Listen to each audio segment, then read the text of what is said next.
কি হয়েছে? সিএনজি কি ডুবে গেছে নাকি? সিএনজি কি নিচে কি ওইটা?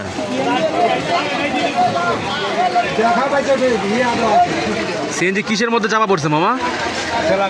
ও স্ল্যাবের মধ্যে না? হ্যাঁ স্ল্যাবের মধ্যে। দর্শক, কুড়াতলি তে আসলে রাস্তায় কোনো ড্রেনেজ সিস্টেম না থাকার কারণে পানি একদম খুবই বাজে অবস্থা। ড্রেনেজ সিস্টেমের তো ড্রেন নাই, দুই পাশে কোনো ড্রেনই নাই, পানি বের হওয়ার কোনো রাস্তা নাই। ফলে আসলে পানি হাঁটু না হলেও গোড়ালির উপর পর্যন্ত পানি চলে আসছে।